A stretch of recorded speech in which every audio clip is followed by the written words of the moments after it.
Muito bom dia para quem é de bom dia, boa noite para quem é de boa noite. Para você que não me conhece, muito prazer, eu sou Giovanni Vitorelli. Estou aqui mais uma vez para fazer um pós-jogo do Guarani. Dessa vez, 17ª rodada do Campeonato Brasileiro da Série B, Guarani e Criciúma. O Guarani foi lá em Criciúma, foi lá no Sul, enfrentar um dos grandes candidatos, não só ao acesso, mas um dos grandes candidatos ao título da Série B. Criciúma que tem um time muito encaixadinho, tem boas peças, tem bons nomes e dá pra ver que é bem treinado esse time do Criciúma, cara. 1-1 não é um resultado ruim, é um resultado muito bom, inclusive. Mas uma coisa que eu tenho visto muita gente falando nas redes sociais, muito bugrino reclamando, e eu tô 100% de acordo com essa contestação, com essas falas, é de que dava pra ganhar. Dava para ter saído com mais 2 pontos ao invés de ter garantido um. Dava para ter saído com três. E pro time que quer subir, cara, tem que pontuar mais fora de casa. E eu não falo, tipo, deixar de perder fora de casa para empatar. Tem que deixar de empatar um jogo ou outro para ganhar, cara, fora de casa. Precisa disso.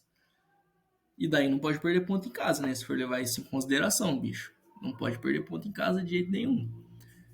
Mas, pô, ficou um gosto amargo depois do jogo de ontem. Ficou um gostinho ruim. Dava para ter ganho. Dava. Parece que se tivesse mais gana, mais vontade de ganhar, vontade de vencer, dava para ter ganho. O Guarani, com 40 minutos de jogo do segundo tempo, tava pedindo pro juiz acabar o jogo. Isso aí eu acho vergonhoso. Se você estiver ganhando, ok. Pedir pra acabar cedo, né? Empatando, pô, é feio. Isso aí eu acho que ficou feio. Bom, vamos lá. O Guarani mudou bastante o jeito de jogar. É praticamente outro time em relação àquele time do Londrina. Eu digo isso na forma de jogar, ok? O Guarani foi a campo com Pegorari, Diogo Matheus, Valber Lucão e Mike. Matheus Bueno, Matheus Barbosa, Bruno José e João Vitor. Bruninho e Derek. Muita gente falando que o Bruninho era um grande camisa 10 desse time, que jogou num 4-2-3-1. Eu, Vitorelli, não vi dessa forma. Eu vi um 4-4-2 bem definido e bem nítido. Um 4-4-2 que se assemelha muito àquele esquema de jogo que a gente viu bastante na Inglaterra de 2005 a 2008, 2009 e depois no Brasil de 2010 a 2012, 13. No Brasil não perdurou tanto quanto na Inglaterra. Que é o quê? Um 4-4-2 onde um dos seus atacantes não é um centroavante, é um segundo atacante. E isso muda bastante na forma de jogar.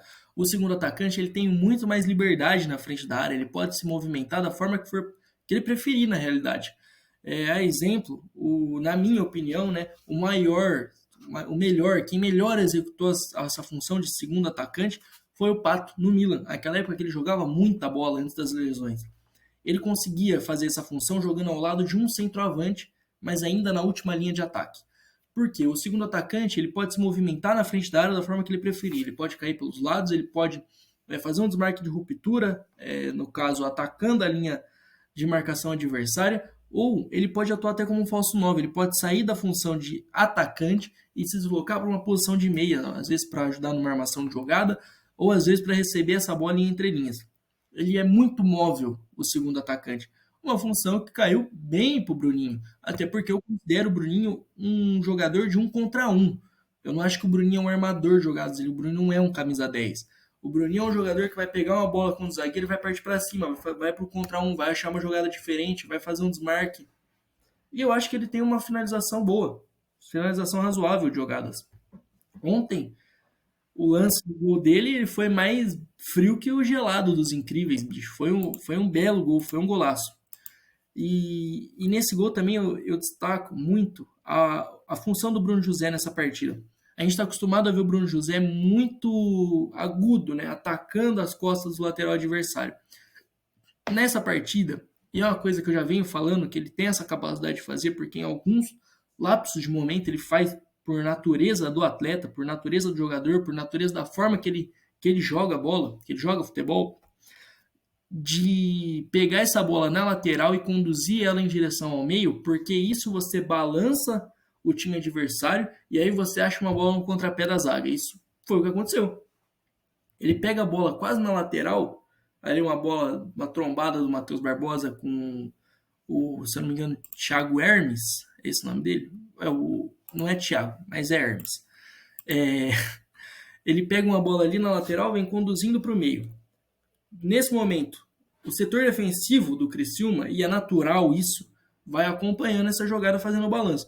Quando o Bruninho faz um desmarque de ruptura, aparece no meio, entre o lateral e o zagueiro, e o Bruno José acha um toque no contrapé dessa zaga, desmonta o time do Criciúma. E aí o Bruninho foi muito frio, foi muito gelado e fez um baita golaço, cara. É uma coisa que eu quero ver mais sendo explorada no Bruno José. O Bruno José tem essa capacidade, cara. Ele sabe fazer isso por natureza. Aí eu repito, como em outros pós-jogos que eu já falei, tal qual o Everton Ribeiro no Brasil, no Flamengo. Pega a bola como um ponta direita e conduz como um meia para achar um passe, para achar uma jogada diferenciada. Bicho, tem uma coisa que eu quero destacar. Eu tava vendo o pós-jogo, um pouco antes, do que o Pezão e o Léo falaram. O time do Guarani é um elenco montado de forma desequilibrada. Não há equilíbrio nessa montagem. Faz pelo menos 3 temporadas que a gente vai pro campeonato cheio de ponta. Um ou outro, 2, 3, no máximo 3 atacantes, sendo que um normalmente não presta. Hoje até tem o Felipe, né, a terceira opção. Mas o camisa 10. A gente sempre vai só com um camisa 10, cara. É incrível, é incrível. Hoje esse único camisa 10 é o Regis. O Isaac não é camisa 10. O Isaac é um ponta. O Isaac é um extremo que vai ajudar em finalizar jogadas, não armá-las. Ele é um jogador que vai aparecer na área para ajudar em situação de cabeceio, em condição de finalização. Eu acho que é isso. Eu vejo ele com essas características. Eu não vejo ele como um camisa 10, armador de jogadas. Até porque quando a gente viu... complicado. Pode até ajudar nessa função. Ele jogando de ponta, ano passado, ele ajudava muito em armar a jogada. Mas pelo lado. Sendo o homem mais puxado do ataque do Guarani. Não numa entrelinhas. Jogar numa entrelinhas é muito... Armar pela lateral é muito diferente do que armar pelo meio. Porque no meio você tem que armar em entrelinhas em espaço muito reduzido. Pela lateral, para você achar um toque é mais fácil. É naturalmente mais fácil. Então, ele não funciona como camisa 10. Por isso que eu acho que nesse time a gente só tem um. E o Bruninho, para mim, não é meia também. Ele é ponta ou essa função de segundo atacante caiu muito bem para ele, inclusive. Cara, e aí o Pezão comentou também sobre contratações. E aí eu concordo com ele em uma coisa. O Guarani não tem que trazer muita gente. Até porque não pode, não tem recurso para trazer muita gente. Tem que trazer um zagueiro bom para entrar no lugar do Lucão, minha opinião, para entrar no lugar do Lucão. Um meia, camisa 10. E aí eu entro com mais uma coisa. Um segundo volante que saiba fazer a função que aí o Pezão adora. O box to box. Eu acho que o Guarani precisa desse jogador. Pro esquema que jogou ontem, nesse 4-4-2, que a gente via, que eu comentei muito na Europa, 2005 a 2008, 9, 10, precisa de um segundo volante que saiba ajudar na construção da jogada aqui atrás, saiba defender e saiba chegar no campo de ataque. Seja para finalizar a jogada ou seja para ajudar na construção dela. Nem que seja para ocupar o buraco que fica, porque você joga com 2 meias que são pontas. Então eles jogam bem abertos. Fica uma lacuna muito grande. E aí para o Bruninho não ter que se deslocar só para essa lacuna, ele pode muito bem o quê? Ter um segundo volante que vai preencher esse buraco, vai preencher esse espaço. Sendo um box-to-box, box-to-box que saiba armar, como o Andrigo teve aqui há pouco tempo, o Richard Rios, 2 grandes exemplos de box-to-box que o Guarani teve. Jogadores bons que sabem executar muito bem essa função.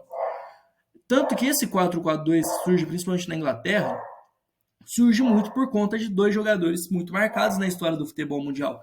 O Gerrard e o Lampard são os 2 maiores exemplos que o mundo teve como jogadores box-to-box e sabiam fazer essa função com uma maestria imensa. Por quê? Conseguia ajudar na armação da jogada aqui atrás, fazer a bola sair. Depois conseguia fazer a bola chegar lá na frente com qualidade. E ainda lá na frente conseguia fazer com que armar praticamente o time lá na frente de novo. Participava de todos os setores de construção do time.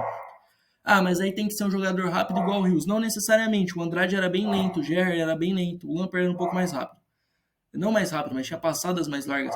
Tem que ser um jogador que saiba fazer com que o ritmo do jogo gire em torno dele. E aí, reiteram mais uma vez. Richard Rios fazia isso maravilhosamente bem. Andrade fazia isso maravilhosamente bem. Então, eu acho que falta um jogador nessa função. Ou então você traz mais um primeiro volante que saiba fazer saída de jogo e leva o Matheus Bueno para segundo fazendo essa função, que ele tem essa possibilidade, ele tem essa capacidade. Adiciono só isso no que eu gostaria de contratação. E daria, ao invés de trazer um zagueiro, cara, eu acho que eu daria a chance pro Titi, tá? E aí o Lucão como reserva não é nada mal, é bem bom, aliás. Mas eu daria a chance pro moleque. Ele é um zagueiro canhoto e o Lucão joga pelo lado esquerdo. E o Lucão tá indo muito mal em situação de 1 contra 1. Zagueiro normalmente tem 47, 48% de aproveitamento, no mínimo, em 1 contra 1, um bom zagueiro. O Lucão acho que não deve ter nem 45, cara, nem 40, nem 44, 43. Deve ser bem baixo. Eu vou pegar para olhar isso com calma e posto lá no meu Twitter depois. Mas ele perde muito 1 contra 1. Bola aérea, nossa senhora, cara, tem sido um parto. E saindo pro jogo muito mal, né? O toque ali, aquele primeiro toque de saída de jogo tem errado muito também, bicho. Um lance que eu quero que, se possível, vocês olhem depois. Aos 16 minutos do primeiro tempo, Matheus Bueno consegue sair de uma pressão e carrega a bola e erra o passe no meio campo. A torcida tem que entender que isso é natural. O time que vai sair jogando na pressão dessa forma se submete a alguns riscos.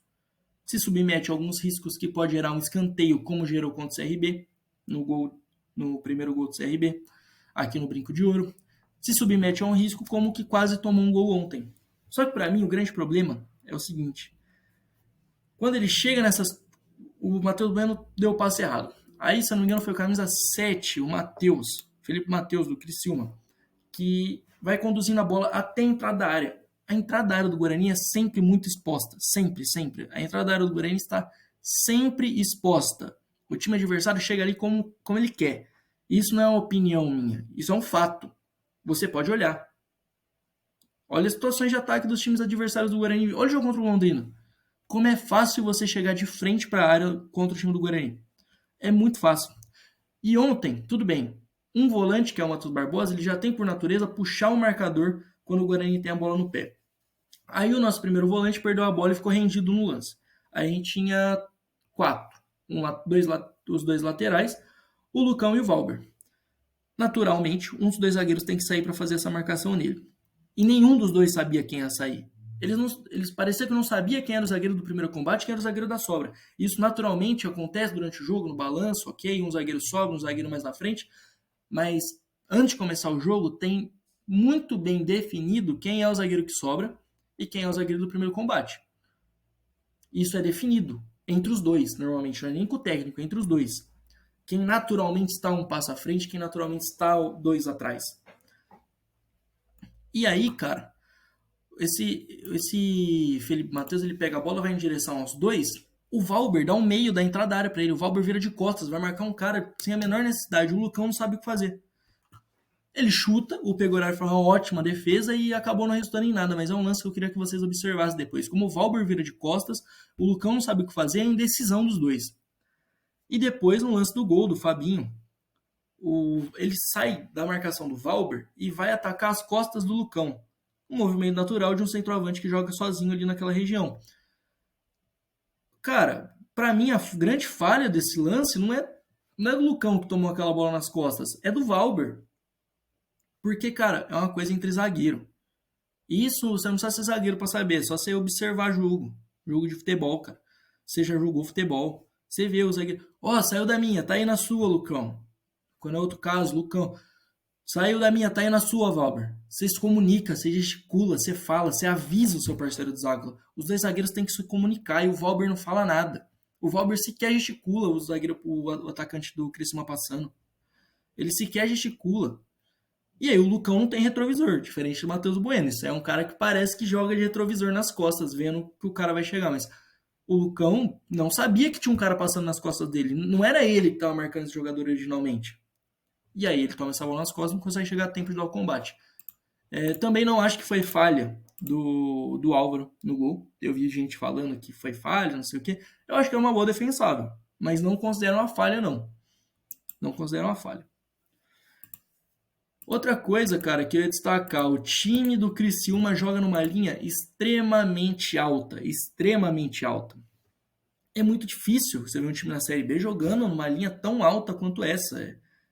Os zagueiros do Criciúma jogavam para frente do semicírculo do campo adversário, tocando bola. E o volante vinha, recebia, armava a jogada. O gol dele sai assim, inclusive, né? Os dois zagueiros bem postados lá no campo de ataque, os laterais quase como pontas. É arriscado, por isso que e como você normalmente na Série B não tem a capacidade de material humano tão alta, normalmente os técnicos não se arriscam a fazer isso.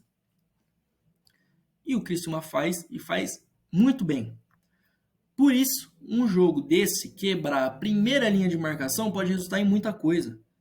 Porque aí você já criou uma superioridade numérica se você quebrou a primeira linha de marcação. Você já sai em outra situação de jogo, é outro mundo que se abre. E uma questão que eu sempre vi que o Valber tem é que ela quebra da linha de marcação em velocidade. O Daniel Paulista sabia explorar isso muito bem. Que ele sabe, né? Ele tem essa capacidade de pegar a bola, progredir com ela em velocidade, quebrar duas linhas de marcação até. Eu tenho sentido falta dele fazer isso. Porque ele sabe fazer, ele é rápido para fazer, ele tem essa qualidade. E no jogo como ontem, podia ter feito muita diferença ele fazer isso. Quebrava a primeira linha de marcação do Viseu. Pô, ainda mais no segundo tempo, que quem tava por ali era o Marquinhos Gabriel também, não muito rápido. Viseu e o Marquinhos Gabriel, se ele consegue quebrar a linha de marcação ali entre os dois, já sai em outra situação do time do Guarani. Fazer essa bola chegar no pé do Matheus Bueno, Barbosa, ia ser muito mais fácil. Do Bruno José. Entende? Eu senti um pouco de falta do feeling do Humberto de fazer isso. Cara, eu acho que, tipo, o segundo tempo do jogo do Guarani morre muito, e aí é uma opinião minha, uma coisa que eu tenho visto já há mais tempo. Eu parei para ver o VT do jogo também, mais uma vez, para ter certeza do que eu ia falar, que eu não ia falar uma groselha, e aí você pode até discordar, mas o PVC me ensinou uma palestra que eu vi dele, ele ensina que você tem que falar tudo que seus olhos veem, seus olhos não te enganam, se você vê, aquilo está acontecendo. E por isso que eu sempre dou umas opiniões assim meio polêmicas, e a que eu vou falar agora eu acho que é até bem polêmica. Para mim, muito da falta de volume de jogo que o Guarani sofre no segundo tempo é devido a um problema físico do Matheus Bueno. Vamos lá. Vou ter essa bomba aqui no peito de todo mundo. Agora eu vou explicar o porquê eu acho isso. O Matheus Bueno, no segundo tempo, você nota que ele participa muito pouco da situação de jogada na saída de bola. A bola chega menos nele, ele se desloca menos para ajudar nessa construção. Ele consegue progredir menos com a bola, então você vê mais toquinho de lado. E o Guarani depende muito dessa saída de bola dele. O Guarani depende muito dele para fazer a bola chegar no João Vitor, chegar no Bruninho, chegar no Bruno José, chegar no Regis. O Guarani depende muito do Matheus Bueno nessa função. E aí no segundo tempo eu vejo que ele cansa, porque ele já não faz mais o balanço, ele já não progride com a bola no pé, ele já não dá mais o drible de corpo que ele tem em situação ali de linha baixa.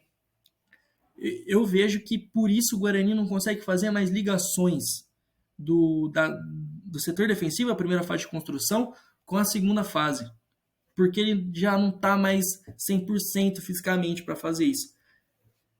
Pode olhar, cara, jogo contra o Londrina mesmo, ele fica bem cansado no jogo, e talvez até por uma exigência muito, muito alta dele, ali naquele setor.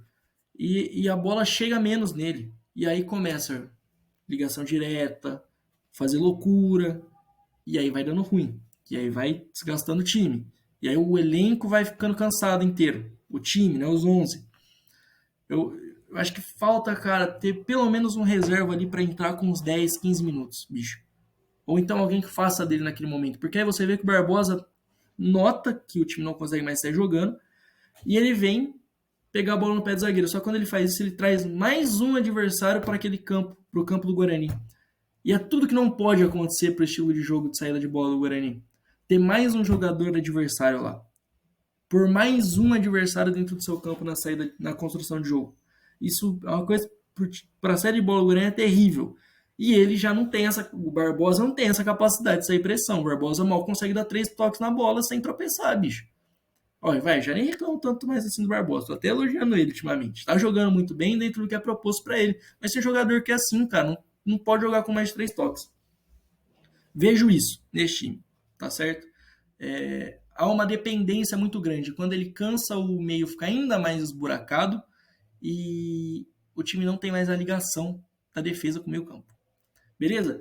Bom, por hoje é isso. Agradeço muito a atenção de você que ficou até aqui, acompanhou esse vídeo.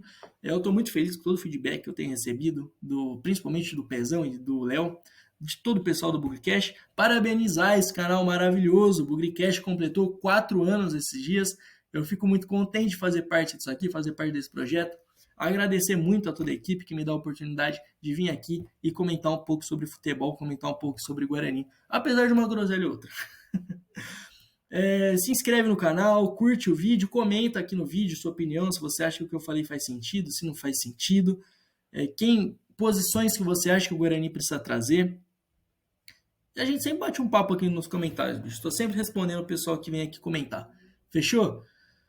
Muito obrigado, Léo. Muito obrigado, Pezão. Muito obrigado a toda a equipe do Bugrecast. Obrigado a você que esteve aí me acompanhando mais uma vez. Sexta-feira chegou. Não reduza o número da população mundial e se você quiser aumentar, fica a seu critério. Fechou? Vamos sextar que o empate foi um bom resultado. Beleza? Um abraço e até o próximo jogo. Valeu!